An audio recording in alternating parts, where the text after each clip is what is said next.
अच्छा जी, तो इलेक्ट्रोमैग्नेटिज्म में जो आपके पास पहला लाइक कह सकते हैं कि टॉपिक है जो बच्चों के लिए बच्चों का सवाल होता है कि सर कौन सा टॉपिक इंपॉर्टेंट है, तो उसमें हमारे पास ये जो आपका इम्पेयर सर्किटल लॉ है, this topic is kind of important. ठीक है, इम्पेयर सर्किटल लॉ का B is equal to mu naught N I वाला न्यूमेरिकल, ये न्यूमेरिकल आ सकता है। ठीक है, तो मैं इस चैप्टर में सबसे पहले थोड़ा सा एक ब्रीफ सा इंट्रोडक्शन भी दे दूंगा कि इलेक्ट्रोमैग्नेटिज्म आपकी बेसिकली जब चार्जेस मोशन में होते हैं, ठीक है, जब चार्जेस मोशन में होते हैं तो उस सिनेरियो में हमारे पास क्या होगा, उस सिनेरियो में हमारे पास उन चार्जेस की मैग्नेटिक फील्ड होती है। ठीक है, मतलब कहने का ये हुआ कि हम लोग कह सकते हैं कि जब चार्जेस मोशन में होते हैं तो उन चार्जेस की मैग्नेटिक फील्ड होती है हमारे पास। ठीक है, ओके, ये तो आपके पास ठीक है, सही है, हो जाएगा। हाँ, तो है, मैंने तो नहीं पढ़ा आपके पास, आप बताओ। ऐसे ही नहीं नहीं क्योंकि नहीं नहीं 20 दिसंबर तक रिवीजन क्लासेस सिर्फ सब्जेक्ट वाइज होंगी। मतलब मिसाल के तौर पर अगर के बायो का पेपर है तो बायो की रिवीजन क्लास है, इंग्लिश का पेपर सिर्फ स्पेसिफिक सब्जेक्ट्स की रिवीजन क्लासेस होंगी, बाकी कोई रिवीजन क्लास नहीं है इस तरह से। ठीक है, लाइक मैं सिर्फ फिजिक्स के लिए ये टाइम दे रहा हूँ, बाकी उसके बाद अपने रूटीन पर क्लासेस चलती रहेंगी। ठीक है, ये बात ध्यान रखें। सीन ऐसे का है कि हमारे पास इलेक्ट्रोमैग्नेटिज्म जब चार्जेस को मोशन में देखते हैं, चार्जेस फ्लो करते हैं तो उनके इर्द गिर्द मैग्नेटिक फील्ड एसोसिएटेड होती है। Like we can say that कि हमारे पास जो इलेक्ट्रोमैग्नेटिज्म है ये वो कंडीशन होती है जब आपके पास ठीक है, ठीक, सारे ओपन है वेटिंग। तो हम लोग कह सकते हैं कि यहाँ पर क्या होता है कि आपने जब करंट होती है तो उसकी मैग्नेटिक फील्ड एसोसिएटेड होती है हमारे पास। ठीक है, तो इसमें क्या होगा, इसमें हमने उस चीज को डिस्कस करना होता है। अब ऐसी फील्ड को आप इलेक्ट्रोमैग्नेटिज्म कहते हैं। ठीक है, और ये हमारे पास सिनेरियो आता है। ठीक है, अब मैग्नेटिक फील्ड जो है वो आपकी किसी भी करंट करिंग वायर के इर्द गिर्द एग्जिस्ट करती है। हमारी जमीन भी हमने ये माना हुआ है, ये लिया हुआ है कि जमीन के अंदर एक इमेजिनरी बहुत बड़ा बार मैग्नेट है जिसका एक पोल नॉर्थ है दूसरा पोल साउथ है, दैट्स इट। ठीक है, अच्छा, अब ऐसे में हम लोगों ने क्या करना है कि यहाँ पर सिर्फ और सिर्फ उसी इलेक्ट्रिक एंड मैग्नेटिक रिलेशनशिप को डिस्कस किया जाता है।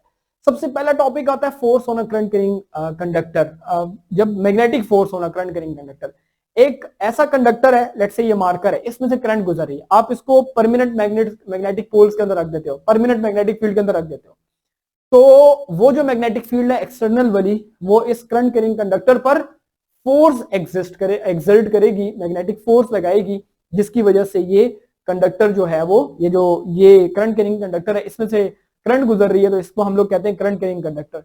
इसकी वजह से इस पर जब मैग्नेटिक फोर्स लगेगी ना, तो जिसकी वजह से क्या होगा, आपके पास इसको पुश मिलेगा या इसको मूवमेंट मिलेगी, तो इसको हम लोग कह सकते हैं कि ये हमारे पास आपके पास जो है वो लाइक कह सकते हैं कि ये मेरे पास सिनेरियो है, इसको हम लोग मतलब के देख सकते हैं। ईमान आसान सिनेरियो यार, बैच 2 स्टार्ट हो रहा है तो उसमें शुरू से कोर्सेज को लेके जाना, कवर हो जाएगा सेकंड ईयर, टेंशन नहीं लेनी। ठीक है, रिलैक्स हो जाओ।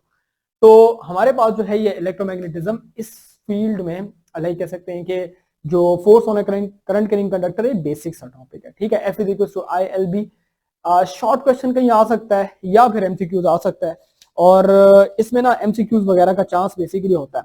फिर मैग्नेटिक फ्लक्स है, मैं इन टॉपिक्स को इंपॉर्टेंट मार्क इसलिए नहीं करता कि इनमें से एमसीक्यूज वगैरह आ सकते हैं, अगर किस्मत हुई तो शॉर्ट क्वेश्चन, बहुत अच्छी कहीं किस्मत हुई तो लॉन्ग क्वेश्चन आ जाता है, क्योंकि टॉपिक बहुत सिंपल से होते हैं, लेकिन मैं इनको उस तरह से मार्क इंपॉर्टेंट नहीं करूंगा। जो पीछे एक पुरानी एक जो रवायत चली आ रही है उसी की बेसिस पर मैं ये कह सकता हूँ कि ये एमसीक्यू है शॉर्ट क्वेश्चन के लिए बस।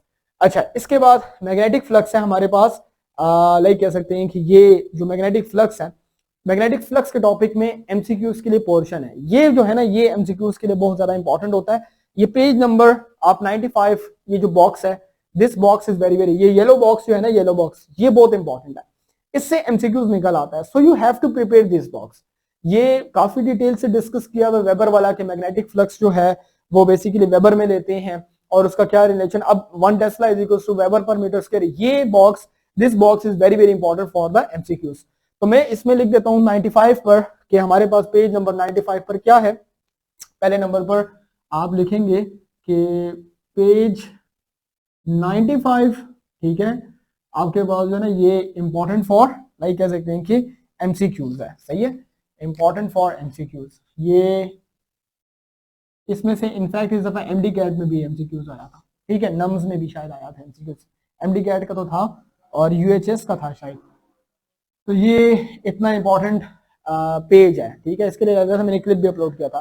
फिर आते हैं इम्पेयर सर्किटल लॉ पर। Empire circuital law is one of the important law जो कि यहाँ पर आपके पास आ सकता है। तो इसमें हम लोग यहाँ पर लिखेंगे कि यहाँ पर इम्पेयर सर्किटल लॉ और उसकी एप्लीकेशन, ठीक है, both are very very important for ampere circuital law, ठीक है, एंड इट्स एप्लीकेशंस, ये दोनों बहुत इंपॉर्टेंट है। ये एप्लीकेशंस जो है ना इसकी, ये बहुत इंपॉर्टेंट है, बहुत लाइक कह सकते हैं शॉर्ट के लिए भी लॉन्ग के लिए भी।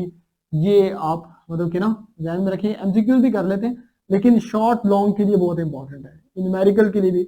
इस चैप्टर का सबसे हॉट टॉपिक है, ठीक है, और ये बहुत दफा आ चुका है और इसके आने के चांसेस आपके बोर्ड में भी बहुत ज्यादा है।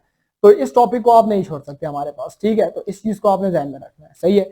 एक शॉर्ट क्वेश्चन होता है कि why do parallel current and opposite current, आपके पास पैरेलल करंट जो आपके पास वायर होती हैं वो एक दूसरे को अट्रैक्ट करती हैं, ठीक है। ये सवाल देखो, ये सवाल इस तरह से, इसका एक न्यूमेरिकल भी है लास्ट एक्सरसाइज में, और ये जो क्वेश्चन है ये शॉर्ट क्वेश्चन में आता है कि दो वायर्स हैं, दोनों में सेम डायरेक्शन में करंट फ्लो कर रही है, तो दोनों एक दूसरे को अट्रैक्ट करती हैं। और अगर कि दो वायर्स हैं, दोनों में ऑपोजिट डायरेक्शन में करंट फ्लो कर रही है, तो वो दोनों एक दूसरे को रिपेल करती हैं।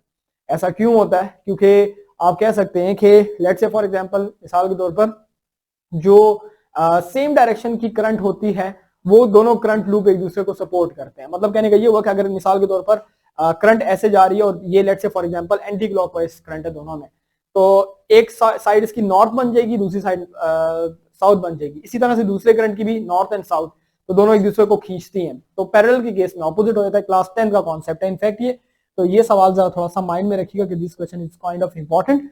तो ये शॉर्ट क्वेश्चन में आ सकता है। इसके बाद इम्पेयर सर्किटल लॉ है। इम्पेयर सर्किटल लॉ क्या है? इम्पेयर सर्किटल लॉ आपके पास बेसिकली एक ऐसा रिलेशन है कि जब आपके पास एक वायर में करंट फ्लो करता है, तो इम्पेयर ने बताया था कि जो मैग्नेटिक फील्ड होगी वो आपके पास कितनी होगी।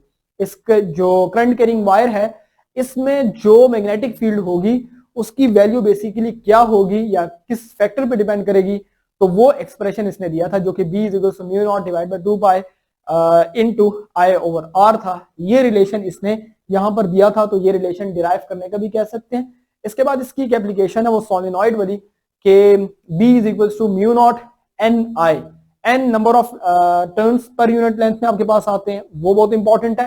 मतलब कि इसका कॉन्सेप्ट के n = कैपिटल N/L वाला कॉन्सेप्ट। तो इसकी एप्लीकेशन जो है ना in short is very very important, मत स्किप करना, ये थोड़ा सा आ सकता है आपके पास, ठीक है। बॉस आज वाईफाई का इशू है क्या सबका? नहीं, किसी का भी नहीं है ब्रो, आज तो कुछ भी मसला नहीं है। अगर वाईफाई का इशू होता तो मेरे पास भी होता, सब कुछ ओके चल रहा है शुएब शहजादे। अच्छा जी, तो ये ना मतलब कि आपके पास आ सकता है, तो इसलिए आपने थोड़ा सा ध्यान में रखना है कि इसके एप्लीकेशंस इंपॉर्टेंट है। इसके बाद आगे आ जाएंगे, फिर हमारे पास motion of charge particle magnetic field वाला टॉपिक आता है ना, तो मतलब कि इसके बारे में नहीं कहा जा सकता कि ये मतलब कि ना उस तरह से है या नहीं है।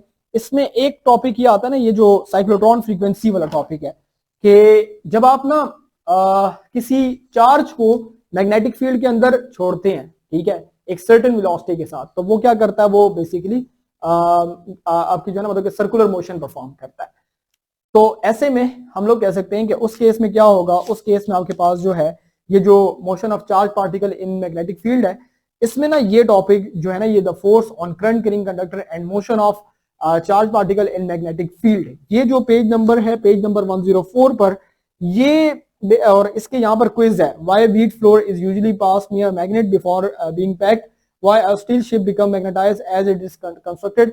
ये दो शॉर्ट क्वेश्चंस और इसके अलावा ये लॉन्ग क्वेश्चन जो है ना ये वाला साइक्लोट्रॉन फ्रीक्वेंसी वाला, ये बड़ा इंपॉर्टेंट है। और इसके साथ साथ डिटरमाइन E/m रेशियो। अच्छा, E/m रेशियो थोड़ा कम आता है, ठीक है, लेकिन ये जो मैंने कल बताया था ना कि दो टॉपिक एक दूसरे के जिद बन जाते हैं, यार ये है, ये दिया है तो फिर ये नहीं देना, ये दिया है तो फिर ये नहीं देना, मतलब कि एक दूसरे के जिद होते हैं, मतलब कि ना जैसे वो एब्सोल्यूट पोटेंशियल एनर्जी और वो जो दूसरा एक टॉपिक था चार्जिंग डिस्चार्जिंग वाला, ये आपस में जिद वाले टॉपिक है। मतलब एग्जामिनर आपस में कहते हैं यार ये दे दिया तो फिर बस ठीक है इसको छोड़ दो, ये दे दिया तो एब्सोल्यूट वाला दे दिया, इसी तरह से ये टॉपिक एक दूसरे को आपस में वो करते हैं। वालेकुम अस्सलाम वलीद, कैसे हो?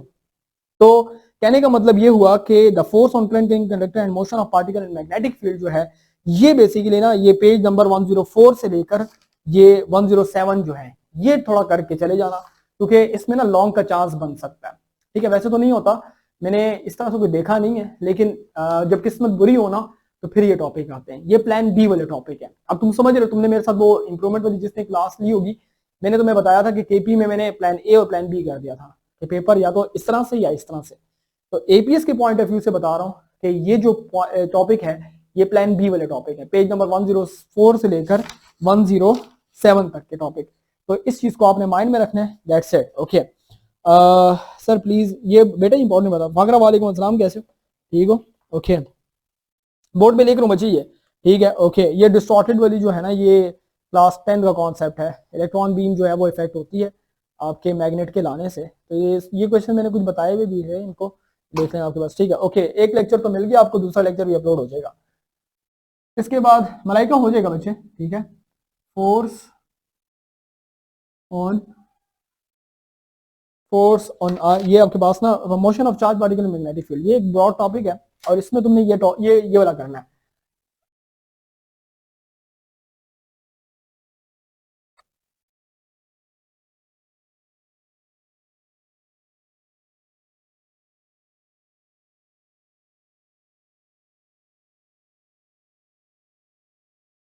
Motion of charge particle in magnetic field,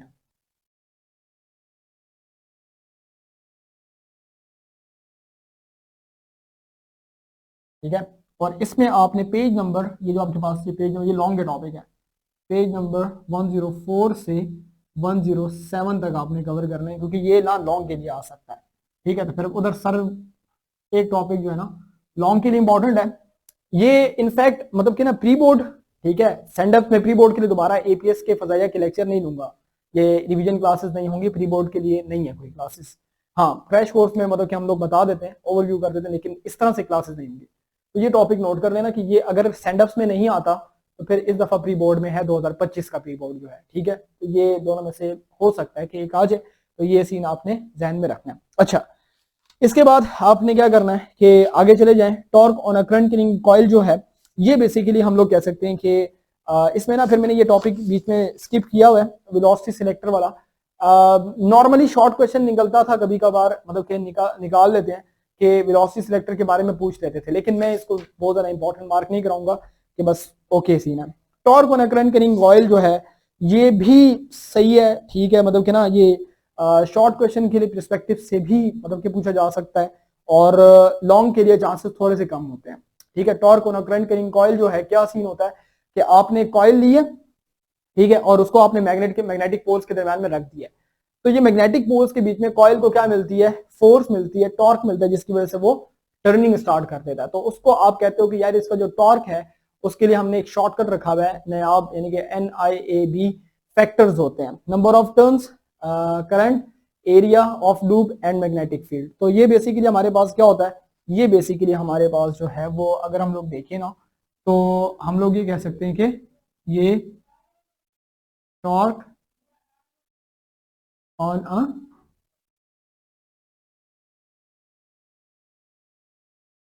current carrying coil, ठीक है। Torque on a current carrying coil वाला टॉपिक जो है ये शॉर्ट के लिए भी है, मतलब क्या मुझे लगता है कि आ सकता है, और लॉन्ग के लिए इसकी प्रोबेबिलिटी 30% है। अब क्या सीन बनता है, लेकिन ये है कि इस टॉपिक की प्रोबेबिलिटी थोड़ी सी है एम्पियर्स वाले की इस दफा के लिए, ठीक है। और जो चार्ज वाला है इसकी प्रोबेबिलिटी 40% और इसकी प्रोबेबिलिटी 35 कर लेते हैं, 30-35। तो ये उस तरह से हमने मतलब कि ना माइंड में रखना है कि जब आपने एक कॉइल को रखा हुआ है करंट कैरिंग कॉइल को, तो वो उसको पुश मिलता है और वो क्या करती है, रोटेशन स्टार्ट करती है, टर्निंग स्टार्ट करती है। तो हम लोग यहाँ पर कर लेते हैं कि it's important for both short and long, ठीक है, शॉर्ट एंड लॉन्ग दोनों के लिए इंपॉर्टेंट है। तो ये सीन आएगा। इसके बाद हमारे पास क्या होता है कि जो आपका गैल्वानोमीटर है, गैल्वानोमीटर नॉर्मली इसके लिए शॉर्ट क्वेश्चन निकलता है आई इज इक्वल टू ये वाला जो टॉपिक है, ये वाला टॉपिक आपके पास आता है, ठीक है। ओके, डायरेक्शन ऑफ करंट, बिल्कुल करंट डायरेक्शन ऑफ करंट आप रिवर्स करते हैं, उससे आपके पास जो है ना मतलब कि लाइक कह सकते हैं कि जो रोटेशन होती है वो एंटी क्लॉकवाइज और क्लॉकवाइज आपके पास आ सकती है, ठीक है। तो ये सीन है।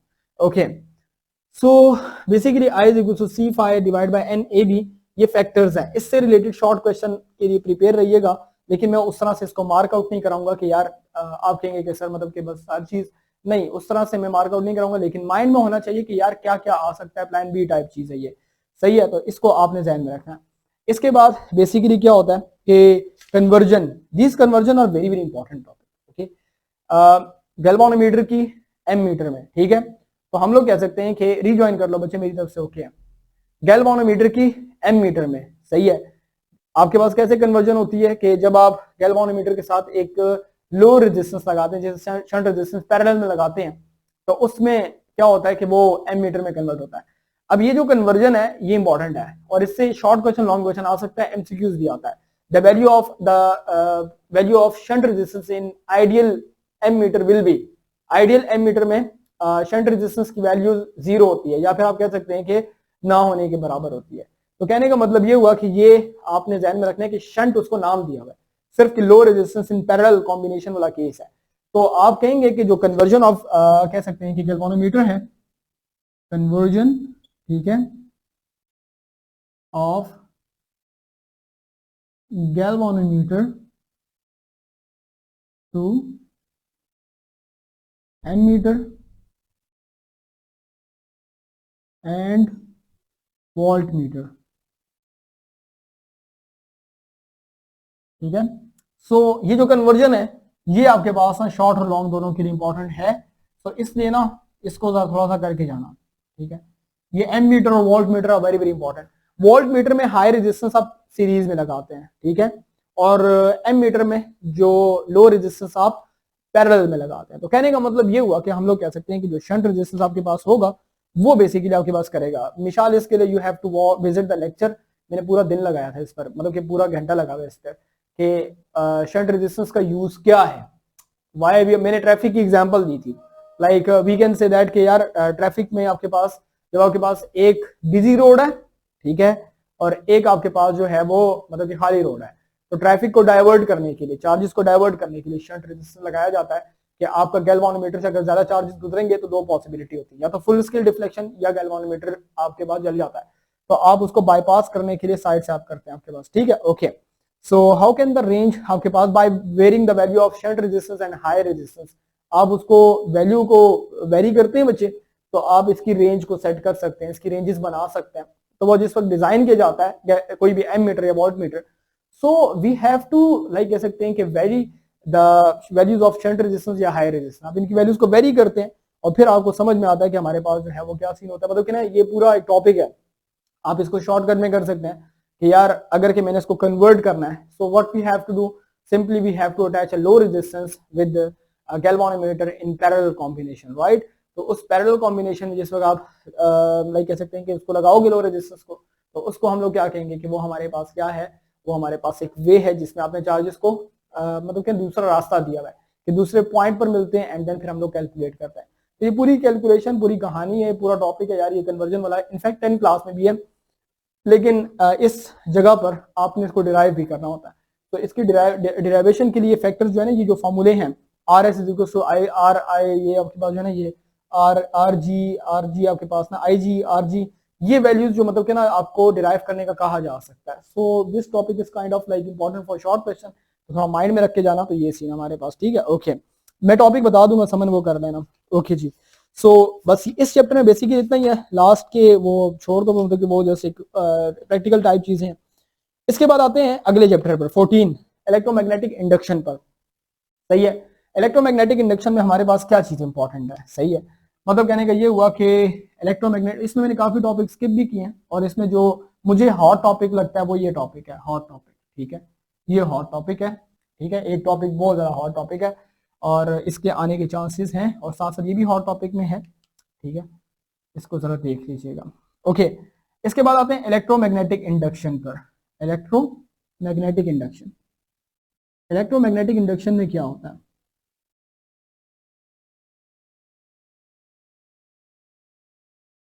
इलेक्ट्रोमैग्नेटिक इंडक्शन, ठीक है। इलेक्ट्रोमैग्नेटिक इंडक्शन में क्या होगा, इलेक्ट्रोमैग्नेटिक इंडक्शन में हम लोग कह सकते हैं कि सबसे पहले जो हमारे पास आ रहा है वो क्या है कि जो इसमें इंपॉर्टेंट, सबसे पहले इन्होंने इंड्यूस ईएमएफ और मैग्नेटिक फ्लक्स का कॉन्सेप्ट दिया हुआ है ना, कि Faraday's law of electromagnetic induction क्या करता है, यानी कि उसका क्या मैकेनिज्म होता है, क्या सिनेरियो होता है। तो in short we can say that we have like, मतलब कि ना हमने सिर्फ ये बात करनी होती है कि एक कॉइल है, उसके अंदर मैग्नेटिक फ्लक्स चेंज होता है, तो उस मैग्नेटिक फ्लक्स से ईएमएफ प्रोड्यूस होता है। तो इतना बेसिक सवाल कभी भी नहीं देता ना एपीएस वाले ना बोर्ड वाले, सही है। ये क्लास 10 की बातें हैं, तो कुछ बातें हमें थोड़ा सा ना मतलब कि रियलिस्टिक होकर सोचनी चाहिए, हमें हकीकत पसंदाना होना चाहिए, तुम्हें भी और मुझे भी, हम दोनों को। लाइक सर मतलब कि क्या Faraday law of electromagnetic induction आता है, अगर के आ गया तो फिर तुम एग्जामिनर के लिए दुआ करोगे, 2 रकात नफल पढ़ोगे उसकी सेहत के लिए कि यार उसने मेरे ऐसा अच्छा किया। लेकिन इतना आसान सवाल नहीं देता कभी बोर्ड वाला, ठीक है। माइंड को क्लियर करके जाना, इतना बेसिक टॉपिक नहीं आता, सिर्फ आपको बेसिक्स पता होनी चाहिए, क्योंकि उस बेसिक्स पर अगले टॉपिक आपके पास चलेंगे। अब हमारे पास क्या होता है, अब हमारे पास जो है यहाँ पर लेंस लॉ है। लेंस लॉ से एक एमसीक्यूज आ सकता है कि lens law is based on law of conservation of dash. तो हम लोग कह सकते हैं कि लेंस लॉ जो है वो बेसिकली किस लॉ के ऊपर बेस्ड है, तो बेसिकली लेंस लॉ जो है वो law of conservation of energy के ऊपर बेस्ड है। आप मैकेनिकल एनर्जी दे रहे हैं और आपके पास क्या हो रहा है, आपके पास जो है वो बेसिकली इलेक्ट्रिकल एनर्जी प्रोड्यूस हो रही है। मैकेनिकल एनर्जी ज्यादा है, इलेक्ट्रिकल एनर्जी ज्यादा है, मैकेनिकल एनर्जी कम है, इलेक्ट्रिकल एनर्जी कम है। ये बेसिक बात है, manifestation of law of conservation of energy. सवाल ऐसे आता है कि how Lenz law is the manifestation of law of conservation of energy, या how Lenz law is based on law of conservation of energy, या how law of conservation of energy is proved by using the concept of Lenz law. Different shape में concept यही होगा, सवाल आ सकता है, ये सवाल आ सकता है। और ये एग्जामिनर्स का थोड़ा सा पसंदीदा सवाल होता है, पेपर को थोड़ा सा उसकी डिफिकल्टी लेवल कम करने के लिए, ठीक है। पेपर हमेशा एवरेज बंदे के लिए सोच के बनाया जाता है। जो एपीएस वाले पेपर बनाते हैं वो 80% वाले बच्चे को माइंड में रख के बनाते हैं, इसीलिए ज्यादा बच्चे फेल हो जाते हैं, सही है। अभी तो एपीएस ने पेपर आसान कर दिए हैं यार, मतलब कि मैं तुम्हें ऑनेस्टली बता रहा हूँ, 2019 की बात है ना कि मैंने मतलब कि ना 2019 का शुरू था, शुरू मैंने एपीएस ज्वाइन किया था, और लाइक पेपर शेपर हो रहे थे इनके। बात ऐसी की है ना कि जो उस वक्त का पेपर था ना, तो उस वक्त का पेपर वाकई पेपर होता था, डिफिकल्ट होता था, मतलब कि पेपर 9 10 का पेपर ऐसा होता था ना जिसको क्या लगता था पेपर है। अभी 9 10 का पेपर या आप लोगों के पेपर आते हैं मजाक होते हैं, मतलब कि वो मुश्किल होते ही नहीं है, कोर्सेज वही है, 10 की बुक भी वही है, 9 की बुक भी पिछले साल तक वही थी, लेकिन पेपर आसान कर दिए इन लोगों ने। आई डोंट नो व्हाई, ऐसा क्यों, ऐसा नहीं होना चाहिए, क्योंकि एक चीज जिसका स्टैंडर्ड है तो वो स्टैंडर्ड है। हमारे गेस्ट पेपर मुश्किल होते हैं, मुश्किल होते हैं, बात खत्म भाई, ठीक है। मतलब कि मैं स्टैंडर्ड पे कॉम्प्रोमाइज नहीं करता, मेरे हिसाब से एक चीज को मुश्किल बनाना चाहिए वक्त के साथ साथ, ठीक है। जमाना अपग्रेड हो रहा है, मतलब कि चीजों को टफ करना चाहिए, थोड़ा डिफिकल्ट करना चाहिए। लेकिन एपीएस वाले क्या करते हैं कि एपीएस वाले जो है ना, नहीं आपकी बारे में कुछ नहीं होता भाई, ठीक है, पेपर आसान आता है यार, ठीक है। 80% वालों को देख के बनाया जाता है, पहले तो 90% वालों को। मेरा पहला पेपर था, मेरा पहला साल था एपीएस के अंदर, तो 2018-19 की बात है। तो पहला साल था, तो उसमें जो 9th क्लास का पेपर आया था, तो 38 की स्ट्रेंथ थी या 40 की स्ट्रेंथ थी, तो उसमें छिक के कहा था पेपर की चेकिंग करो, और मैंने पेपर देखा तो मैंने कहा ये तो सारे फेल हो जाएंगे, मतलब कि ना पेपर वैसे ही देख के पता लग रहा था। तो बड़ी मुश्किल से कोई पता कि 6 बच्चे पास हुए थे कि 7 बच्चे पास हुए, बाकी सारे फेल हो गए थे। इसी तरह केमिस्ट्री में भी, इसी तरह मैथ्स में भी। फिर वो टीचर्स की एक अपनी सोसाइटी होती है, एक अपनी वो होती है कि मतलब कहने का ये हुआ कि मतलब कि ना टीचर्स की अपनी एक वो होती है कि मिसाल के तौर पर अगर के वलीद को और आशिर को फिजिक्स वाले ने फेल किया ना और केमिस्ट्री वाले ने फेल कर दिया, तो लाजमी बात है कि उसको मैथ्स वाले ने भी फेल करना है। ये तो मैं अंदर की बात बता रहा हूँ। और जो सीनियर टीचर होते हैं वो वैसे ही जूनियर टीचर को दबाते हैं, ठीक है। और सेक्शन हेड ने ये बेसिकली बोला होता है कि यार अगर के एक बंदे को फेल करना है तो फिर सही फेल करो, मतलब कि ऐसा नहीं फेल करना फिर सारे मिलके फेल करो। तो मेरे साथ एक मैथ्स की टीचर होती थी, वो अपने आप को कुछ समझती थी, ठीक है, मैं नाम नहीं लूंगा, शायद तुम में से कोई जानता हो। तो वो अब सीनियर थी मेरे से, 5 साल उन्होंने पढ़ाया था मेरे सीनियर। वो बड़ी उल्टी सीधी थी, मतलब कि दिमाग की थी वो, stupid behaviour you can say that. तो वो क्या करती थी कि उसने ना कहा कि यार अगर फेल किया तो फिर सारे फेल करो, मैंने फेल किया तो तुम भी फेल करो। वो मेरे पास स्पेशल आई, फेल करो। मैं नया नया था, मतलब कि मैंने कहा यार ठीक है, वो तो पहले ही फेल, पेपर ही ऐसा था कि वो सारे ही फेल हो जा रहे थे उसमें। तो आपकी अगर नहीं कह सकते हैं कि अगर के देखा जाए आपके ना पेपर में अगर देखना ना कि कभी क्लास में कोई फेल होगा ना, ये मैं मेरे से साइन ले जाओ, आपकी क्लास में वो बच्चा फिर 2-3 में फेल होगा, एक में फेल नहीं होगा। मतलब कि एक में फेल होता है ना, फिर पेरेंट्स कहते हैं कि भाई सारों में पास है, इसमें क्यों फेल है, तो वो टीचर पे बात आती है। तो सेक्शन हेड कहती है कि टीचर पे बात ना आए, अगर चुन के फेल करो। बाकी जो बैक बेंचर होते हैं वो वैसे मजलूम तबका होता है, उनको तो वैसे टीचर रगड़ देते हैं, तो वो यही मौका होता है। तो बस ये सीन है, ये हर स्कूल के लिए है, ये हर कॉलेज के लिए है भाई, ठीक है। हाँ, ये ओ लेवल ए लेवल के लिए नहीं है, ठीक है, मैंने देखा हुआ उनका उनका सिस्टम अच्छा है। हमारे फजाइया वालों के लिए यही है, हमारे एपीएस वालों के लिए यही है, फौजी फाउंडेशन बहरिया फेडरल बोर्ड वाली स्ट्रीम के लिए यही है, ठीक है।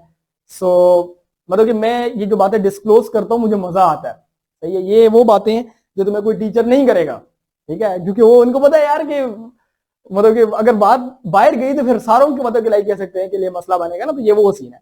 ओके, हर जगह नहीं, सेक्शन हेड तो करती हैं, लेकिन टीचर भी मिले होते हैं ना कि यार ये मेरी क्लास में ये आवाज निकाल रहा था, ये हंस रहा था, तो बस वो बात उसने दिल में रखी होती है, तो उसका जब हाथ पड़ता है ना तो वो उसके लिए फिर यही काम होता है, सही है। तो बस ये सीन है, टेंशन क्यों लेते हो यार इस चीज में, तो ये बस बात दबा दो तुम लोग, सही है। तो इसलिए वो कहते रहते हैं कि वो ना करना, ठीक है। मैं तुम लोगों को इसलिए बातें बताता रहता हूँ ना, तुम्हें कोई और नहीं बताएगा ये बातें, ये बात दबाने वाली है वलीद, बस बात दबा दे। ये तो मुझे सारी स्कीम पता चली, एपीएस वाले टीचर हो क्या, ओ माय गॉड बेटा, ये बात दबा दो, ओके। इसमें इमोशनल ईएमएफ जो है ना, इमोशनल, ये तो मुझे सारी ठीक है जी, गुड। ये बेटा बातें ऐसे की है ना, ये मुझे भी नहीं पता थी, क्योंकि जब तक मैं स्टूडेंट होता था तो लाइक मुझे ये बातें इतनी पता नहीं होती थी ना, क्योंकि आई वाज लाइक मतलब कि ना बच्चों को कौन बताता है। हाँ, टीचर्स जो हो ना, टीचर्स जब बनो तो टीचर्स जो है इस बात को बड़ा वो करते थे कि अगर के मिसाल के तौर पर ये फेल है ना आशिर, एक में या दो में, तो फिर इसको रगड़ दो, इसको सही रगड़ दो, सही है। बाकी फिर ठीक है, मैं भी नया नया था, मैंने भी रगड़, वो तो वैसे ही रगड़े गए थे, पेपर ऐसा आया हुआ था, ठीक है कि बनाकर रखी होती है उसके बाद, बिल्कुल ऐसा ही है आशिर, यही सीन है।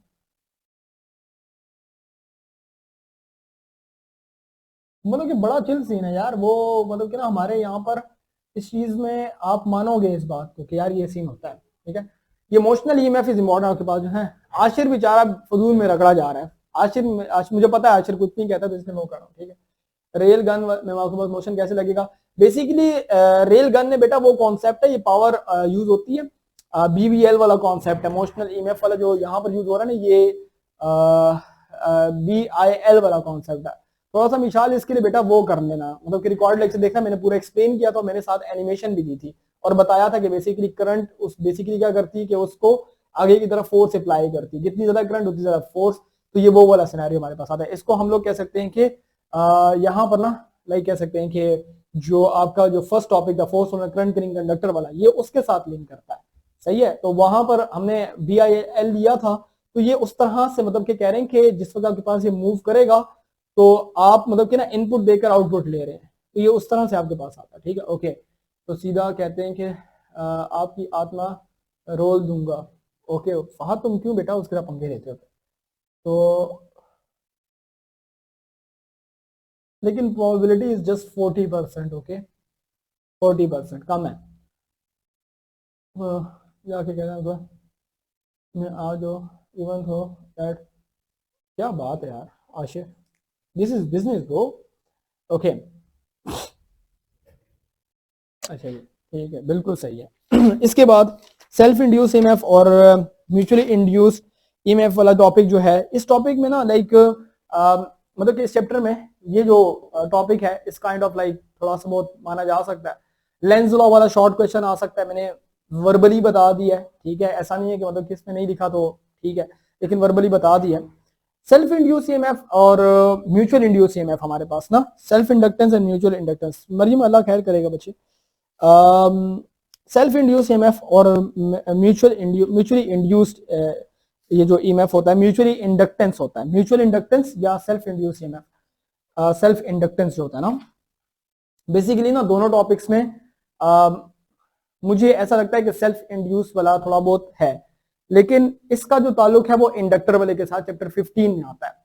तो टीचर अगर के इस टॉपिक को देखेगा ना तो वो फिर ये भी सोचेगा कि यार इसमें सिर्फ इंडक्टेंस है, ठीक है, तो वो जो चैप्टर 5 है वहां पर RL वाला टॉपिक है या फिर L वाला टॉपिक है।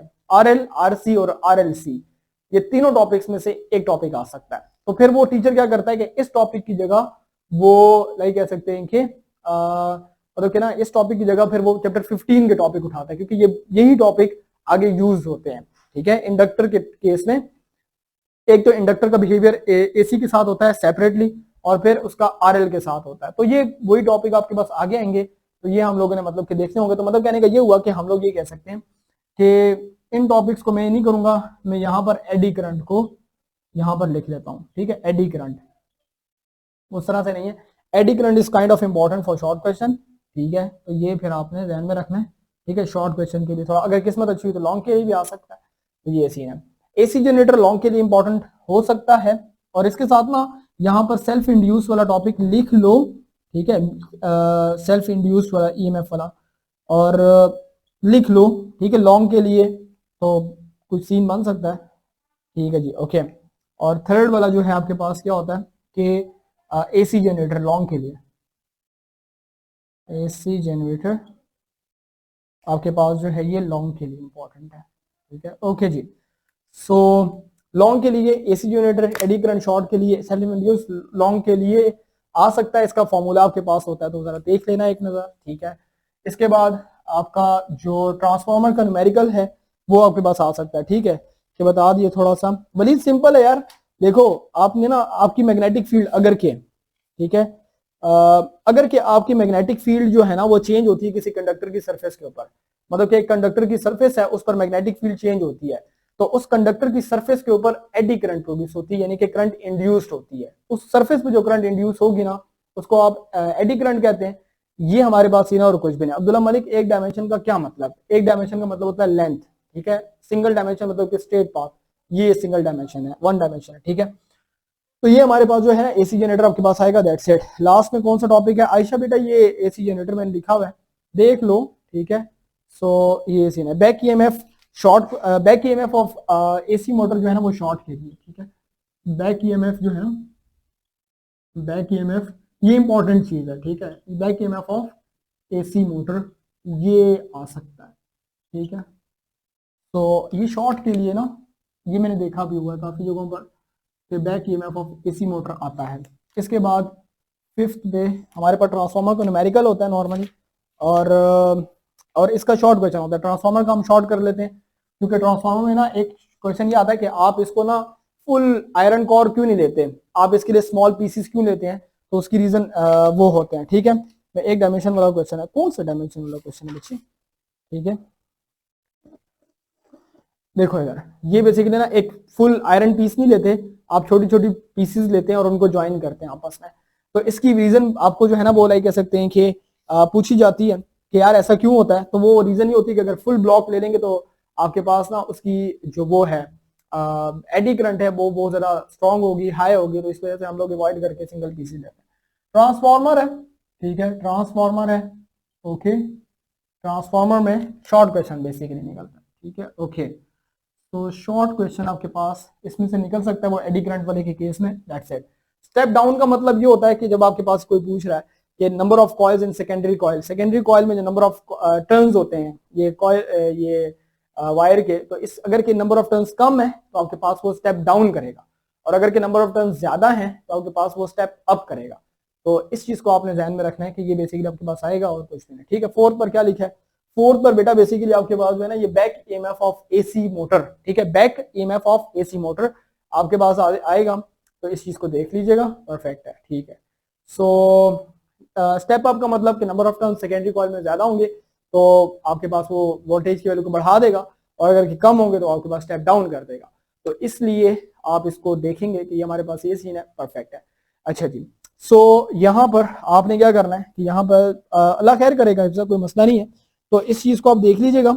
सही है, वैसे ना एपीएस वाले आजकल बड़े मेहरबान हुए हैं, पेपर आसान बना रहे हैं। हो सकता है ऐसे सवाल दे दें कि how the value of step down and how the value of step up by using the transformer, आप वोल्टेज की वैल्यू को कैसे अप डाउन कर सकते हैं, ये सवाल आ सकता है अगर कि एपीएस वाले मेहरबान हुए हुए। तो जरा थोड़ा सा पढ़ लेना, अल्लाह करे कि तुम्हारे भी मेहरबान हो। मैंने 9-10 का पेपर देखा, बड़ा आसान था। ठीक है, तो इस चीज को ध्यान में रखिएगा। Okay, AC motor for long question भी आपके पास है, लेकिन ये जो एसी मोटर है शॉर्ट क्वेश्चन के लिए। अच्छा, बुक में एसी मोटर नहीं कराया हुआ, सही।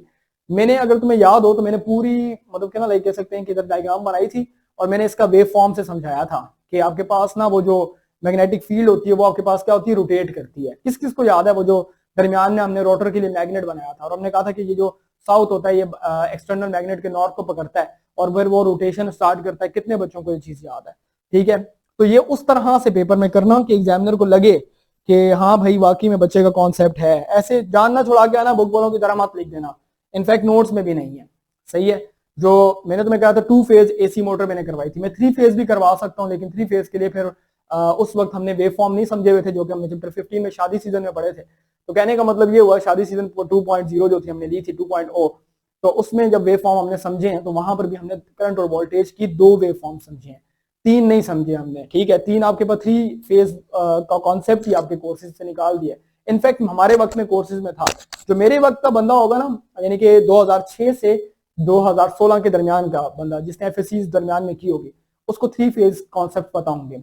ठीक है, क्योंकि उस वक्त एफएससी में मजबूरी होती थी। स्पीड ऑफ लाइट गैलीलियो ने, मतलब कि ना, ये जो गैलीलियो ने, कि पता नहीं किस गैलीलियो ने शायद कैलकुलेट करके एक मेथड होता था उसमें ना, गैलीलियो था एक साइंटिस्ट मेरे से निकल गया, उसने ना मतलब कि एक प्रिज्म बनाया था इस तरह राउंड शेप का, घूमता था और 3 जगहों पर आपके पास वो लाइट। हमारी वक्त में वो कैलकुलेशन भी थी, आपके आपकी बुक्स में दूर दूर तक उसका कोई जिक्र नहीं है। तो कोर्सेज को थोड़ा अपग्रेड किया, थोड़ा चेंज किया है। लगता है कि अब जो नई सेकेंड ईयर की बुक आएगी उसमें वो शायद चीजें हों ऑप्टिक्स की, क्योंकि वो फर्स्ट ईयर से निकाल दी है। तो मतलब कि सेकेंड ईयर में मुझे लग रहा है कि फिर वो डिटेल में डाल देंगे कि फर्स्ट ईयर का भी कोर्स बहुत ज्यादा अपग्रेडेड है। ओके, आपके जैसे कि लिखा है एंड ग्रुप, क्या बात है मनाहिल, मैं इसलिए तो बस बेगम होता हूँ कि बस वो मनाहिल के हाथ में गेम है तो इंशाल्लाह हो जाएगा, अहमद और मनाहिल। सो यहाँ तक आपका ये बेसिकली आपके पास मतलब कि आ रहे हैं और कुछ नहीं।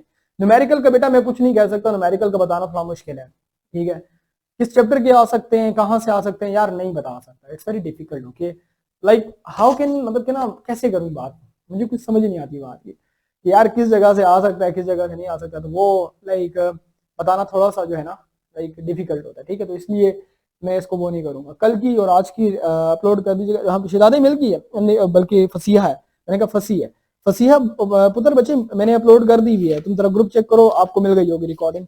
सो इसके बाद आते हैं चैप्टर 15 पर। अच्छा, चैप्टर 1, 15 और 18, ये 3 चैप्टर जो है ना इस कोर्स के आपका 65% 70% पेपर पोजेस करते हैं, बोर्ड का 60% कर लेते हैं, 40% बाकी कोर्स है। 7 चैप्टर से 40%, ठीक है, और 3 चैप्टर से 60%। कौन कौन से? चैप्टर 1, चैप्टर 5 और चैप्टर 18, ये 3 चैप्टर इतने इंपॉर्टेंट है। सही है, तो इसलिए जरा देख लो कि चैप्टर 5 को तो मैं कभी भी नहीं कहता कि यार ये चीजें छोड़ दो। अच्छा, मैं तुम्हें जरा लिख देता हूँ कि चैप्टर 5 में से क्या क्या आ सकता है या आएगा। ऑल्टरनेटिंग सर्किट्स और ऑल्टरनेटिंग करंट हमारे पास। सही है, मैं अभी करवा देता हूँ बस, मैं इसको मतलब कि ना इसमें 2-3 बातें ही हैं, ज्यादा बातें इसमें नहीं है। ठीक है, मतलब कि ना इसमें कुछ बातें तो ऐसी हैं कि जो मैं टॉपिक नहीं छोड़ सकता। मैंने पहले बता दिया कि अगर कोई मुझे कहे ना कि चैप्टर 15 में क्या करूँ, तो मैं कभी भी नहीं कहता कि चैप्टर 15 में कुछ छोड़ दो। इनने देखो मैंने स्किप करवा दी चीजें, इसमें भी मैंने चीजें स्किप करवा दी हैं। चैप्टर 15 में शुरू की चीजें पेपर में नहीं आती, मैं तुम्हें बता दूंगा कि यहाँ से यहाँ तक पेपर में कोई चीज नहीं आती। लेकिन अगर वो चीजें नहीं आती तो फिर अगली चीजें नहीं समझ में आएंगी। याद है कि जब हमने टर्मिनोलॉजीज पढ़ी थी, तो if you have studied from the mac, बिल्कुल यार वो तो शादी सीजन था हमारा। ठीक है, ऑल्टरनेटिंग करंट हमने ये पढ़ा था, तो हमने शादी करवाई थी। ठीक है, रेजिस्टेंस आदमी था, इंडक्टर उसकी पहली वाइफ थी जो खानदान वालों ने शादी कराई थी, दीनदार औरत थी। वोल्टेज हमने दीन लिया था, करंट हमने दुनिया ली थी। ठीक है, इंडक्टर के एमसीक्यूज तुम्हें नजर आएगा, इंडक्टिव सर्किट में वोल्टेज लीड करती है, करंट लैग करता है, यानी कि दीन आगे होता है और करंट दुनिया पीछे होती है, फैशन वगैरह। कैपेसिटर उसके ऑपोजिट होता है, उसकी लव मैरिज होती है, फिर हम उसको कहेंगे कि पकड़ा जाता है। फिर आर एल सी दोनों तीनों एक ही घर में रहते हैं, पहले अलग अलग रहते हैं, आर एल एक घर में, फिर वो आर सी को अलग रखता है, छुप के शादी करता है, फिर आर एल सी, पूरी कहानी है। तो ये 6 एपिसोड्स हैं। ठीक है, जिसमें हम पहले रजिस्टर को पढ़ते हैं, हम शादी सेंटर वाले थे, मेरे स्टूडेंट्स, वो लाइक मैंने कहानी बनाई थी बीकेएमजेड एक दुनिया है। तो कहने का मतलब ये हुआ कि 6 टॉपिक, 6 के 6 इंपॉर्टेंट है। ठीक है, और वो एक के बाद एक नहीं समझोगे तो अगला नहीं समझ में आएगा, आपस में जुड़े हुए। जैसे सीजन नहीं होता, अगर मिसाल के तौर पर तुमने बाहुबली 1 नहीं देखी तो बाहुबली 2 तुम्हें समझ में नहीं आएगी। सही है, तुम्हें एक लेट्स से ड्रामा है, वो तुमने लाइक कह सकते हैं कि पिछली एपिसोड नहीं देखी हुई तो अगली एपिसोड को तुम्हें नहीं समझ में आएगा, ठीक है। उस्मान का ड्रामा है, सीजन 6 डायरेक्ट नहीं देख सकते, तुम्हें कुछ पता नहीं पड़ेगा कि सीजन 1 में क्या हुआ था, उस्मान क्या था। अर्तुगरुल का ड्रामे के सीजन है, तो आप समझने के लिए उनके लिए टॉपिक्स के लिए भी सीजन हमने मतलब कि ना ये एपिसोड्स बनाई हुई थी, तो ये इसलिए इंपॉर्टेंट है, ठीक है। ओके ठीक है अब्दुल्ला, देख लेंगे बच्चे, पता नहीं कौन सी तूने कहानी डाली हुई है, देख लेंगे। अच्छा इसमें ना पेज नंबर 164 पर इसमें टॉपिक स्टार्ट होता है, लाइक आपने पूरा करना है इसमें ना, मतलब कि ये टॉपिक जो है ना आरसी थ्रू रजिस्टर है, बोर्ड के लिए भी कह रहा हूं और एपीएस सेंडअप्स के लिए भी कह रहा हूं। लाजमी शॉर्ट क्वेश्चन, एमसीक्यूज और लॉन्ग क्वेश्चन निकल सकते हैं थ्रू आरएलसी, ठीक है। ये बड़ा इंपॉर्टेंट टॉपिक है, इधर आ जाएगा तो ठीक है, एपीएस में फजाइया में, नहीं तो फिर प्री बोर्ड में आता है। चलो प्री बोर्ड में भी नहीं आया, बोर्ड के लिए तो नहीं छोड़ सकते। तो ये तो टॉपिक्स है ना, ये टॉपिक्स मतलब कि तुमने सारे करने हैं। मैं कभी भी 15 का गैस नहीं लगा के देता क्योंकि मुझे नहीं पता कि इसमें क्या आएगा। अब मेटल डिटेक्टर इससे आगे आता है, रेजोनेंट फ्रीक्वेंसी आती है, वो भी इंपॉर्टेंट है। तो मतलब कि मैं तुम्हें पेज नंबर लिखवाता हूँ कि तुमने क्या करना है आपके पास, ठीक है। हाँ हाँ सब कुछ लिखना है आपके पास एसी थ्रू रजिस्टर में, जैसे मैंने तुम्हें करवाया था ना, जो एक एक पॉइंट करके बताया था, तो ये सीन है 164 पेज पर है, बिल्कुल मैं बता रहा हूं ना। आयशा देख लो बच्चे, ये पेज 164 से लेकर, ठीक है, टू पेज, ये ना ये सारा इंपॉर्टेंट है क्योंकि ना मैं आपको सीजन समझा दी है। अगर कि तुमने बीच में से ये छह टॉपिक्स हैं, एक भी टॉपिक छोड़ दिया, अगला टॉपिक नहीं समझ में आएगा। अगर तुमने इंडक्टर छोड़ दिया है, ठीक है, तो तुम्हें आरएल का टॉपिक, रजिस्टर और इंडक्टर की शादी नहीं समझ में आएगी, कनेक्शन नहीं समझ में आएगा। So it's very important to know, like कह सकते हैं बेसिक्स, तो आपने बेसिक्स समझनी है। फिर कौन लीड कर रहा है, कौन लैग कर रहा है, इसके एमसीक्यूज आते हैं कि इंडक्टर वाले सर्किट में कौन लीड करता है, वोल्टेज या करंट बाय 90 डिग्री, ये एमसीक्यूज बहुत इंपॉर्टेंट है। कैपेसिटिव रिएक्टेंस में कौन लीड करता है, ठीक है। ये दो एमसीक्यूज इतने इंपॉर्टेंट है ना कि इनफैक्ट ये एंट्रेंस एग्जाम में भी आते हैं, सही है। तो वहां पर तुमने अगर कि ये शादी सीजन वाले बच्चे जो हैं, तो ये आपने देखना है आपके पास, ठीक है। There is no not any power loss, होता है क्यों नहीं, रजिस्टर जहां पर होगा बेटा पावर लॉस वहां पर होगा।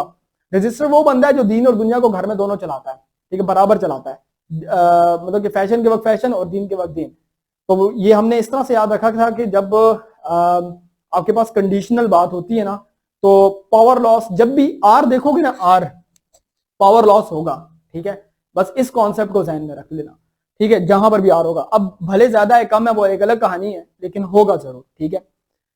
अच्छा इसके बाद आगे आ जाओगे यार, ये चैप्टर मैंने पहले बता दी है कि मैं इस चैप्टर का बिल्कुल रिस्क लेता ही नहीं हूँ, ठीक है। रेजोनेंस वाला आपके पास है, ग्राफ नहीं बना वह बुक में पावर लॉस का, बेटा मैंने ये पावर लॉस का समझाया था, ठीक है, ग्रुप में नहीं है, लेकिन इसके लिए पावर लॉस का जरा टॉपिक देखना कि मैंने वहां पर समझाया था कि यार क्या सीन है। इसके बाद रेजोनेंस वाला टॉपिक है इसमें, ठीक है, रेजोनेंस वाला भी इंक्लूड है। रेजोनेंस ये बहुत इंपॉर्टेंट है, रेजोनेंट फ्रीक्वेंसी क्या है, ये शॉर्ट क्वेश्चन में अक्सर आ जाती है, ठीक है, ये लॉन्ग में भी आ सकती है।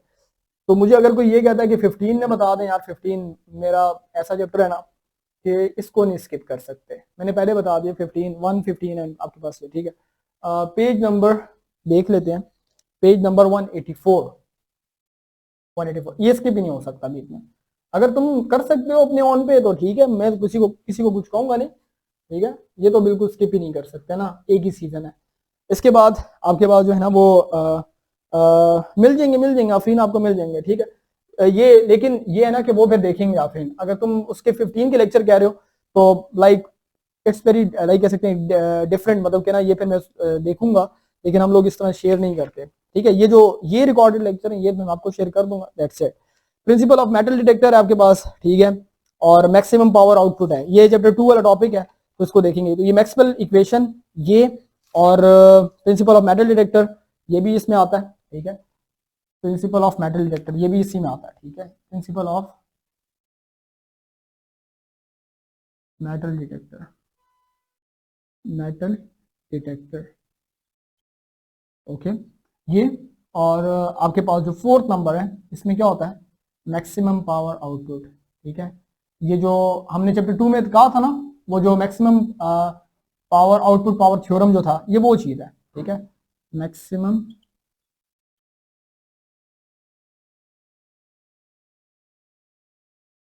आउटपुट पावर वाला क्वेश्चन, ठीक है। इसके बाद आपके पास क्या है, इसके बाद है मैक्सवेल इक्वेशन, मैक्सवेल, ये लॉन्ग के लिए, ठीक है, ये शॉर्ट के लिए, ठीक है, ये शॉर्ट के लिए, और ये आपके पास लॉन्ग के लिए। दैट्स इट, ये चैप्टर 15 का मैकेनिज्म है। That's it. सो हाँ हाँ फिर तो हो जाएगा फैजान, पास तो पास करना है, पास करना है। पास करने के लिए यार एक काम करो, ये क्या नाम है उसका, अपना 15 कर सकते हो तो ठीक है, 15 इंपॉर्टेंट है पास करने के लिए। एक 1 कर लो, ठीक है, पास करने वाले बच्चे भी है ना बीच में, कि सिर्फ पास करना है, ठीक है सर कोई मसला नहीं है, सेंडअप्स निकाल लूँ मैं। तो 1 2 3 और 5, 1 2 3 एंड 5, 4 चैप्टर कर लो, पास हो जाओगे, ठीक है, 1 2 3 एंड 5। तो आपके पास इजीली पास है। अगर के 1 2 और 5 कर लो तो भी पास की प्रोबेबिलिटी बन सकती है, 1 2 एंड 5 तो भी पास हो सकते हो, कोई मसला नहीं है। लेकिन पास होने के लिए मैं तुम्हें एक शॉर्ट टिप देता हूँ। एक एक्सरसाइज के एमसीक्यू सारे करके चले जाओ, दूसरा एक्सरसाइज के कॉन्सेप्चुअल क्वेश्चन सारे करके चले जाओ, बस, ठीक है। और मोटे मोटे टॉपिक क्या है, गॉसेस लॉ, किरचॉफ वाला लॉ थोड़ा देख लेना, maximum output power theorem, ampere circuital law, और इसके अलावा इसकी एप्लीकेशन एम्पेयर की। बस ये मोटे मोटे कुछ टॉपिक्स हैं। और अगर कि शादी सीजन तो बड़ा ब्रॉड टॉपिक है, नहीं कर सकते तो बस ये टॉपिक कर लो तो पास हो जाओगे, ठीक है, पास का कोई मसला नहीं, ठीक है। ये बुक वाली एमसीक्यूज कर लो बस, ये सीन ओके। तो ये बात सर हमें ना बोला करें। चलो उसने पूछा यार, उस बच्चे ने पूछा कि पास कर लो, पास के लिए तो मैं मतलब कि आसान सी ट्रिक है यार, ठीक है, पास तो तुम गपशप में हो जाओगे। फिजिक्स ऑफ सॉलिड के लिए आते हैं। कल मैं ऐसा करूंगा ना कि कल मैं तुम्हें एक पेपर का वो एनालिसिस दे दूंगा कि कैसे अटेम्प्ट करना है, काम हो जाएगा, ठीक है। Physics of solid, time management सिखा दूंगा। टाइम मैनेजमेंट तो वैसे बच्चों को पता भी होती है, सेकेंड ईयर के बच्चे के लिए time management is not a big deal, okay. इसमें ना एक टॉपिक ये होता है जो एपीएस वालों के बच्चों का एक मेन थीम है आपके पास, ठीक है। तो ये सीन है, मैंने मेन टॉपिक बता दिए यार, बस बात ही खत्म। एक टॉपिक इसमें जो है ना, ये टॉपिक है इलास्टिक मॉडलाई, जो है ना 207 से 2010 तक, 210 तक, 207 से 210, ओके।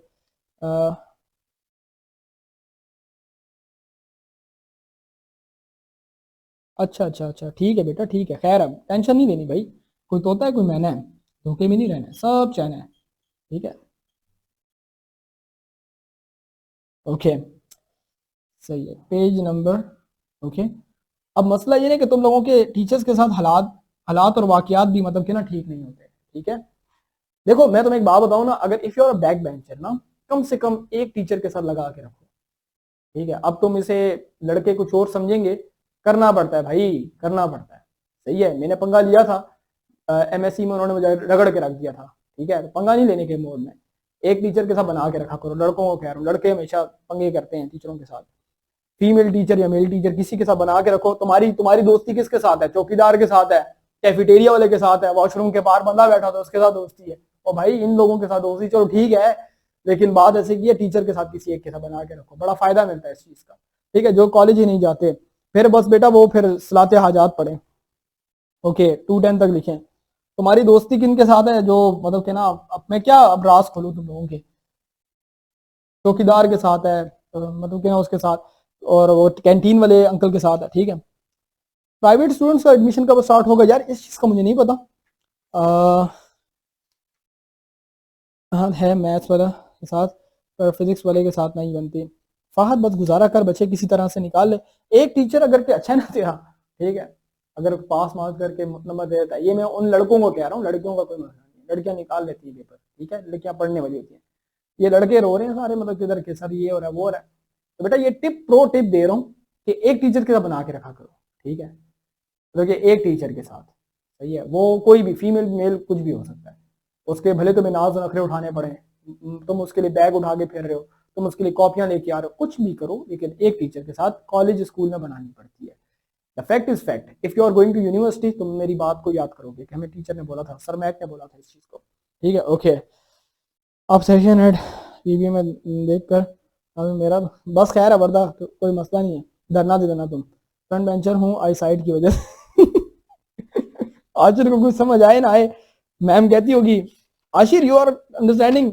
सबसे ऑकवर्ड मोमेंट पता है क्या होती है, जब टीचर तुम्हें देख के समझाना शुरू कर दे और तुम्हें समझ कख ना आ रही हो और तुम दिल में ये सोच रहे हो कि इसको नौकरी भी किसने रखा है। कभी ऐसा हुआ है किसी के साथ? Theory of magnetism and modern view of magnetism, कभी किसी के साथ ऐसा हुआ हो? ठीक है, मॉडर्न व्यू ऑफ,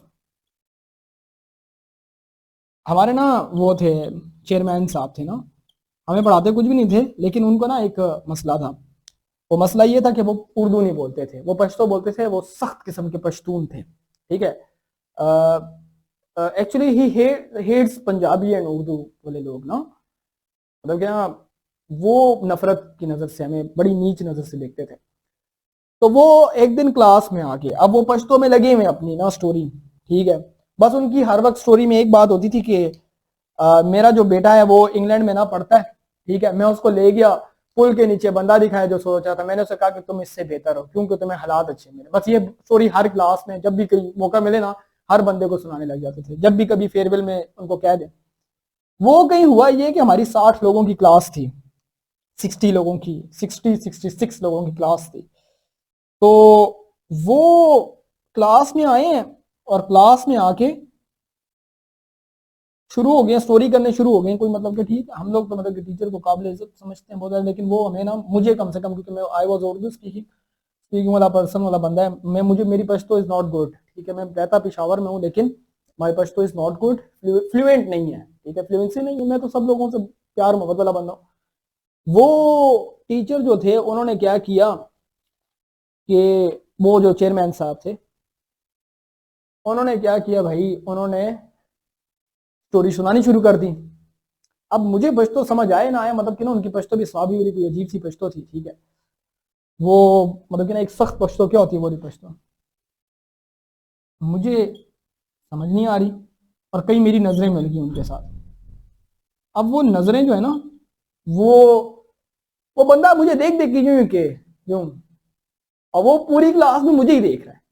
मैं दिल में कह रहा हूँ यार इस बंदे को कैसे बंदा समझाए कि मुझे कुछ नहीं समझ आ रहा भाई। तो अक्सर हो जाता है ऐसा, ऐसे वाकयात, ठीक है। और मैं जानबूझकर जो है ना, जानबूझकर उसके साथ उर्दू बोलता था, जानबूझकर, मुझे मजा आता था ऐसे लोगों के साथ तंग करने में, बड़ा मजा आता है, ठीक है, ओके। तो जानबूझकर ऐसे लोगों से ना मैं उर्दू बोलता हूँ, वो बंदा कुड़ जाता था कि यार ये बंदा मुझसे क्यों उर्दू में, मैं वो जब मुझे पश्तो में कहता था, मैं कहता था सर समझ नहीं आ रही क्या बोल रहे हैं। तो वो कभी कोई चीज के लिए जाते थे, क्लास वाले मुझे आगे कर देते थे, कोई फंड वंड लेना है क्योंकि मसले मसाइल होते थे, ठीक है, सीआर मुझे आगे करते थे कि तू बात कर। मैंने कहा ठीक है भाई मैं बात करूंगा, तो फिर तुम लोग खफा नहीं होंगे। तो कहने का मतलब ये हुआ कि I want to give improvement. 2025 की एग्जाम में आपने फर्स्ट ईयर की एनबीएफ की बुक से देना है, so you have to prepare your course from NBF book, okay. तो ये सीन है, ओके। टीचर मेरे पीछे पर तो खैर आमना कोई मसला नहीं बेटा, वो शोर से सांस से लड़ के आती होगी, ठीक है, ओके। मैं तो क्वेश्चन भी नहीं समझ, अदर टीचर का, ओ माय गॉड, ठीक है जी, ओके। साथ सर, सर हिलाते हैं जैसे ये, इस पर मैंने रील भी बनानी है अभी आने वाले, अभी रील आज कल में परसों में रिकॉर्ड करूंगा इस पर। अच्छा, ये theory magnetic hysteresis is very very important for long question in board exams as well. ये वाला थ्योरी ऑफ मैग्नेटिज्म और इलास्टिक मॉडुलस तीन होते हैं, यंग मॉडुलस, पूरे चैप्टर में 3 टॉपिक्स कर लो, इंशाल्लाह निकल जाएगा पेपर, इसमें से पेपर निकल सकता है, मतलब कि ना इस चैप्टर का पेपर निकल जाएगा। तो ये 3 टॉपिक्स में ही से पेपर आता है, बाकी तुम्हारा अपना नसीब है यार, ठीक है, तुमने टीचर को बहुत ज्यादा बदवाएं दी हुई हैं, तो फिर मैं कुछ नहीं कर सकता भाई। लेकिन ये है कि पेपर इन्हीं में से आता है, पास पेपर उठा के देख भी लेना, जो टॉपिक्स लिखवाए हैं, तो पास पेपर 2-3 साल के उठा के देख लो, यही पेपर यही टॉपिक्स जो है ना शेप बतला के आता है, ठीक है, ओके। सीन करो ऊपर से एक तो हैवी, क्या बात है, बस बस ईजान मेरा तेरी वो थोड़ी डिफरेंट है, ओके।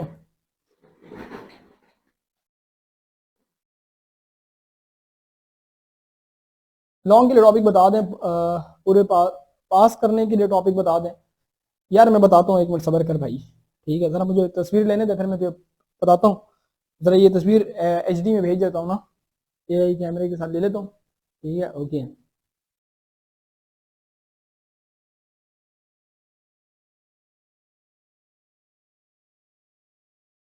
सही है यार, टॉपिक नोट कर लो लॉन्ग क्वेश्चंस के लिए। टॉपिक जो है ना, किस्मत अपनी है, किस्मत अपनी अपनी, ठीक है, डिस्क्लेमर इज वेरी वेरी जरूरी, क्योंकि तुम लोगों ने पेपर के बाद कहना है कि कुछ भी नहीं आया। सही है, किस्मत इज़ वेरी ज़रूरी, किस्मत, bad luck, hard luck factors are there, इसलिए ध्यान में रखना। चैप्टर 1 गॉसेस लॉ, ठीक है, एप्लीकेशन और वो गॉसेस लॉ के। Energy store in a capacitor 2, और चार्जिंग डिस्चार्जिंग, और 7 absolute potential energy. 4 topic long के लिए हो गए। अगर ये 2 एब्सोल्यूट पोटेंशियल एनर्जी और चार्जिंग डिस्चार्जिंग निकालते हो तो फिर गॉसेस लॉ और एनर्जी स्टोर इन कैपेसिटर थोड़े ऊपर हैं, और फिर एब्सोल्यूट पोटेंशियल एनर्जी और ये वाला, और 7 पोटेंशियल ग्रेडियंट वाला टॉपिक शॉर्ट के लिए था, ठीक है, वो तो है ही है, लेकिन ये जो लॉन्ग के लिए है ये इन्हीं में से आता है। सेट। इसके बाद जो सेकंड चैप्टर है उसमें से लॉन्ग के लिए थर्मोकपल आता तो नहीं है वैसे, लेकिन इस दफा पता नहीं क्यों ऐसे लग रहा है कि प्री बोर्ड या सेंडअप्स में आएगा थर्मोकपल, पता नहीं क्यों ऐसा वाइब्स आ रही हैं। और किरचॉफ वाला, ठीक है, किरचॉफ वाला, थर्मोकपल, और ठीक है, बाकी इंस्ट्रूमेंटेशन है, मैं उसमें नहीं जाता। तीसरे में एम्पेयर सर्किट लॉ एप्लीकेशंस के साथ, ठीक है। चौथे में आ जाओ, चौथे में ये एसी मोटर क्या है, एसी मोटर बैक ईएमएफ वाली चीज़ें जो हैं ये अक्सर आ जाती हैं, ठीक है, ये थोड़ा सा मैं कह सकता हूँ, लेकिन चौथे में मेरा थोड़ा इतना नहीं पता, मतलब कि वो मिक्स हो जाती है चीज़ें ना आपस में, आगे पीछे घुमा के देते हैं। और 5 में शादी सीजन पूरा है, ठीक है, इनमें से एक टॉपिक निकल जाता है। आरएलसी में वो हमारे पास जो है ना वो पूरा निकल जाता है आपके पास। इसके बाद लाइक कह सकते हैं कि रेजोनेंस वाले में से, मतलब कि इनमें ना थोड़ा बताना मुश्किल है कि यार क्या आ सकता है, मुझे नहीं अंदाजा होता, मैंने पहले 4 के बता दिए। इसमें मैग्नेटिक हिस्टैरिसीस और इलास्टिक मॉडुलस, ये 2 टॉपिक बहुत इंपॉर्टेंट है। तो ये लॉन्ग के लिए हो गए, बाकी नसीब अपना अपना, बात ही खत्म। तो इस चीज़ को आपने देखना है कि ये सारे मैंने चैप्टर की मैंने आज करवा दिए, क्योंकि यार टाइम शॉर्ट था। कल मैं थोड़ा पेपर के बारे में डिस्कस करूंगा, एमसीक्यूज वगैरह के बारे में, या पेपर अटेम्प्ट टाइम मैनेजमेंट के बारे में, कि कितना लिख लो कि पास हो जाओ, ठीक है, और मार्क्स ले लो, ठीक है। सेंडअप्स वैसे अगर तुम लोग मतलब कि ना निकाल लो ना, तो फिर री में बैठने से बच जाते हो, तो ये तुम्हारे लिए बेनिफिट हो जाएगा, बस बात खत्म हो गई है। सो ये हो रहा है, ओके, और परफेक्ट है। सो शुक्र है कि क्लास रिकॉर्ड हुई भी है, बस आज के लिए काफ़ी है यार, ठीक है। फर्स्ट की क्लास नहीं लूँगा अभी मैं, दूसरी रिकॉर्डिंग करना, ठीक है। चैप्टर 4 में से मुझे इतना नहीं पता है। Back EMF of AC motor is very important मुझे लगता है, लेकिन चैप्टर 4 में ना नहीं, वो सुर ताल वाला सीन नहीं बन रहा, मेरी वाइब्स नहीं मैच करती 4 के साथ। 15 के साथ बड़ी मैच करती है, 18 के साथ बड़ी मैच करती हैं, 18, 15, 1 इनके साथ बड़ी वाइब्स मैच करती हैं। तो पेपर जब गैस पेपर बनाऊंगा, गैस सीरीज जो होगी, आपकी गैस सीरीज स्टार्ट हो रही है 5 फरवरी से, इस तरह से स्टार्ट होगी, पहले 10 की खत्म होगी, 9, 10 की फिर आप लोगों की। तो बाकी जो पब्लिकली हम लोग शेयर करेंगे वो हम लोग शेयर करेंगे अप्रैल में, ताकि गैस पेपर्स पब्लिकली आपको मिलेंगे अप्रैल में, और जो हमारी ऑफिशियल गैस सीरीज कंडक्ट होगी वो होगी फरवरी में। मतलब कि हम पहले से लाइक करते हैं, इस दफा हम प्रॉपर अनाउंसमेंट के साथ, प्रॉपर रजिस्ट्रेशन के साथ लेके चलेंगे इसे। तो वो जो है वो लाइक कह सकते हैं सेकंड बैच जो है वो होगा 31 दिसंबर से, और उसी के अंदर गैस सीरीज भी होगी, ठीक है। तो ये सीन है, दैट्स इट, और बाकी कोई फर्क नहीं है। बाकी लोग कहते हैं कि अगर कोई बच्चा है वो रजिस्टर नहीं करना चाहता, सर हमें मिलेगा, बिल्कुल आपको मिलेगा, लेकिन वो अप्रैल में होगा, क्योंकि हम लोग सारा कुछ कंपाइल करेंगे, उसके लिए टाइम चाहिए होता है। वैसे तो चीज़ें चल रही होती हैं, कंडक्ट हो रही होती हैं, तो ठीक है, लेकिन उसकी जो कंपाइलेशन का टाइम होता है, अपलोडिंग का टाइम होता है, वो हमारे लिए अलग से निकालना पड़ता है। तो फिर हमारे लिए ये होता है कि 9, 10 के जब पेपर हो जाते हैं तो फिर हमारे पास टाइम बचता है, 2-2, 3-3 घंटे बच जाते हैं, फिर उसमें हम लोग एफएससी की अपलोडिंग स्टार्ट करते हैं, क्योंकि 9, 10 का बहुत हेक्टिक काम होता है, रूटीन होती है हर साल, मतलब कि मैं चला हो जाता हूँ, ठीक है। रमजान मुझे नहीं पता चलता है कैसे गुजर जाते हैं, सही है। तो ये सीन, आज भी मेरे फुप्पो की बेटे की शादी है, बारात है, मैं नहीं गया। क्यों नहीं गया? मैं कोई एहसान नहीं कर रहा, I am doing my job, लेकिन मैं नहीं गया, ठीक है। पूरे घर वाले गए हैं, सिर्फ मैं और मेरी वाइफ नहीं गई। मेरी वाइफ मेरी वजह से नहीं गई, मैंने उनको कहा कि शाम को, मैंने कहा if you want to go तो आप कहते ऐसा हो सकता है। तो कहने का मतलब ये हुआ कि नहीं मैं जाऊंगा, मतलब कि ना ऐसा कुछ नहीं है, मैं नहीं जाऊंगा, लेकिन घर वाले सारे जा रहे थे, अब्बू ने फोर्स किया मुझे, अम्मी ने फोर्स किया कि यू हैव टू गो। लेकिन एक तो मतलब कि मुझे वो मज़ा भी नहीं आता इस तरह से, लेकिन ये है कि मैं कभी इस तरह से मैंने कभी स्किप नहीं की अपनी फुप्पो की किसी बच्चे की शादी, कभी किसी बच्चे की शादी स्किप नहीं की। आज मेरे माइंड में यही था कि यार ये सेकंड ईयर का फिजिक्स का पेपर है और मेरा पेपर है, और वो लोग अभी गए हैं 7:30 बजे से, मेरा पेपर है, it's just like my paper. अगर फिजिक्स का पेपर ना होता तो मैं शायद चला भी जाता, मेरे लिए क्या मसला है, क्योंकि चले जाते उधर, खा पी के आ जाते, बाहर निकल जाते, मतलब ड्राइव पर निकल जाते, लॉन्ग ड्राइव पे, कोई मसला ही नहीं था। लेकिन paper is very important, okay. तो इस चीज को याद है। वलीमे पर जाएंगे कल, तुम लोगों की वो है इसको बंद करना है, रैप अप करना है, तो यही बात है कि मैं छोड़ कर नहीं जा सकता क्योंकि ये इंपॉर्टेंट है। और दूसरा ये कि 11th के लेक्चर्स का वादा किया था उनसे, तो मतलब कि ना वादा नहीं तोड़ना चाहिए, मेरी कोशिश होती है, काम बहुत ज़्यादा होता है तो वैसे ऐसे। ओके, अगर मैं आपको शादी पर बुलाऊंगा तो आएंगे या तुम अगर बुलाओगे तो मैं इस बात को ऑनर समझ के आऊँगा, ठीक है। तुम्हारी शादी अभी करीब में तो नहीं है फैजान, ठीक है, लेकिन जिस वक्त तुम्हारी शादी होगी तो it will be like honour for me. मेरे पिछले बैच के बच्चे भी मुझे वादा करके गए हैं कि सर हम आपको अपनी शादियों में बुलाएंगे, ठीक है, इनफैक्ट गर्ल्स स्टूडेंट्स की। तो मैंने कहा था कि it will be like honour for me, ठीक है, फ्यूचर में मैं इंशाल्लाह आऊँगा फैमिली के साथ। तो ये सीन है। ओके, सो ये सीन है। कल आप पास पेपर मैं पास पेपर शेयर कर दिया है। मैं भी कहूँगा कि मनाहिल वाले, ये मनाहिल अगर के सॉल्व कर सकती है, बिकॉज मनाहिल है शार्ट हो गई है, नहीं है मनाहिल पेपर सॉल्व कर सकती हो, इस शीट पर पास पेपर। तुम मतलब कि तुम्हारी तैयारी अच्छी है माशाल्लाह से, तुम्हारी लीजा की, जोहा की, तुम में से लाइक कौन सॉल्व करके दे सकता है, क्योंकि तैयारी तुम लोगों की है, मुझे इस चीज़ का पता है अल्हम्दुलिल्लाह। तो ई शीट पे सॉल्व करके मुझे सारा पेपर सेंड करो, ठीक है, देखो वो कर देगी। मेरे पास बच्चे हैं, मैं जिस बच्चे को कहूंगा ना वो मुझे करके देगा। मैं मतलब कि इस वक्त बैच में से इस तरह फिल्टर करूं, वो कहते हैं ना जब मग्गा भरूं ना पानी वाला, ठीक है, तो उस मग्गे में मतलब कि ना एक 30-35 बच्चे ऐसे हैं जिनको मैं सिर्फ कह के पेपर सॉल्व करवा सकता हूँ। इतना कॉन्फिडेंट हूँ मैं इन चीज पर कि यार मैंने पढ़ाया हुआ है और इन्होंने पढ़ा हुआ है, तो टेंशन नहीं लेनी यार, वो मिल जाएगा। तुमने कहा पेपर सॉल्व मिल जाए, पेपर ही सॉल्व दे देंगे, बस बात खत्म, ठीक है। तो ये सीन, एक दफा रिपीट करते हैं, स्क्रीन रिकॉर्ड हनी है। आप बिल्कुल फैजान, इफ यू लाइक कह सकते हैं कि अगर तुम मुझे अपनी शादी पे बुलाओगे तो सरमैक जरूर आएंगे आपकी शादी पर, ठीक है, और इंशाल्लाह अपने बच्चों को भी साथ लेकर आएंगे, सही है। तो तुम मुझे बुलाना, मैं तुम्हारी शादी पर जरूर आऊंगा इंशाल्लाह। ओके, सो क्लास हो गई है। If you want to leave the class, class end हो गई है इंशाल्लाह ताला के पास जो है, ठीक है। खैर है मरियम, कोई मसला नहीं है, मैं आपको दूसरी वीडियो दे दूंगा, उसमें 17 और 18 में मार्क आउट किए हैं, तो वो भी आप देख सकते हैं, ठीक है बच्चे। तो चले जी, वालेकुम अस्सलाम बच्चे, थैंक यू सो मच बेटा, खुश रहें, अल्लाह ताला आपको कामयाब करें, ठीक है। इंशाल्लाह कल की क्लास में मिलेंगे, तब तक के लिए अपना ख्याल रखिएगा, दुआ में मुझे याद रखें, इजाज़त दीजिए बेटा, अल्लाह हाफिज़।